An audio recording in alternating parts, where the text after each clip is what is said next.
Après la fuite de son journal intime vidéo, Hortense va voir sa vie virer au cauchemar dans Ici tout commence.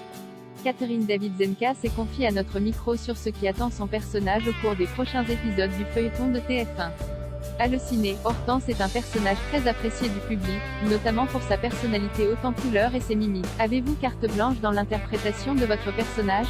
Catherine David: c'est moi qui crée les scènes en tout cas. Rire.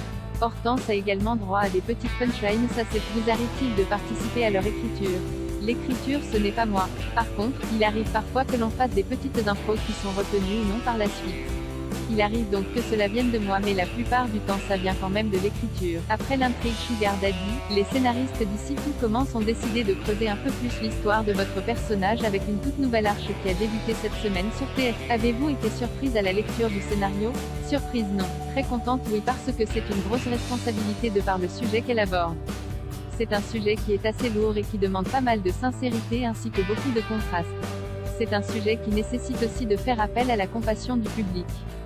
Quand j'ai lu le scénario, j'ai vu le travail qui se présentait devant moi et la confiance accordée par les auteurs. J'étais très contente de lire ça et l'histoire d'Hortense. Sarah Faraman, la productrice de la série, a récemment déclaré qu'on allait découvrir la face sombre d'Hortense. Pouvez-vous nous teaser cette intrigue à venir et nous dire ce qui attend votre personnage au cours des prochains épisodes de la série? Avec toute cette histoire de Pâques, Hortense a eu une sorte de débordement de soi, une espèce d'excès de colère ou de rage. Tom Darmon, et Kelly, Axel Dodier, vont finir par découvrir qu'Hortense se filme. Elle fait une espèce de journal intime des temps modernes. Elle n'écrit pas, elle se fixe. Ce sont des vidéos qui ont vocation à rester pour elle comme un journal intime basique et qui ne sont pas du tout destinées à être divulguées. Sauf que Tom va se faire un plaisir d'envoyer ses vidéos par vengeance à tout le monde. Et ça va créer pas mal de soucis. Il faut dire que dans ces vidéos, Hortense dévoile les secrets les plus honteux de ses camarades. On imagine en effet qu'elle va se faire beaucoup d'ennemis à l'institut. Ce n'est pas tant qu'elle crache sur elle se confie tout simplement.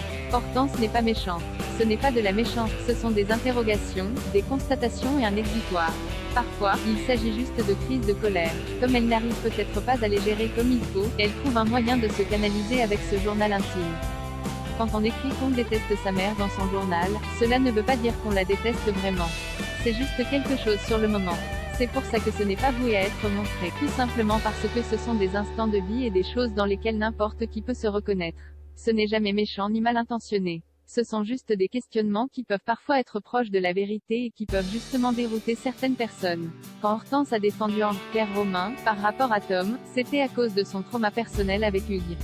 Elle a vu en lui une espèce de fantôme d'Hugues. Elle a vu un passé qui revenait et un homme qui manipulait des femmes. Ça l'a mise dans un état de doute et de mal-être qui l'a donc poussé à prendre parti pour Ambre.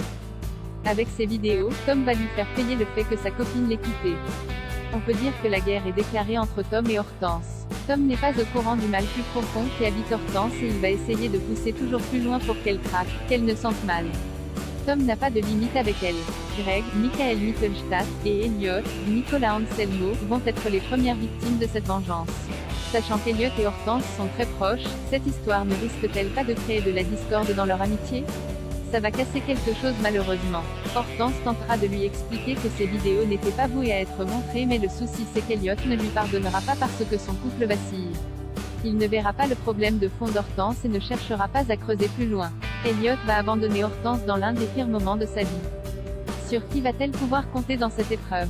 Elle va pouvoir compter sur Celia, Rebecca Benamour, qui, envers et contre tous, va essayer de comprendre et de la soutenir. Comme une amie en fait. En remarquant que quelque chose ne va pas, elle va vraiment soutenir Hortense et être d'un grand soutien. Et bien plus tard, ce sera la chef Dino, Catherine Marshall.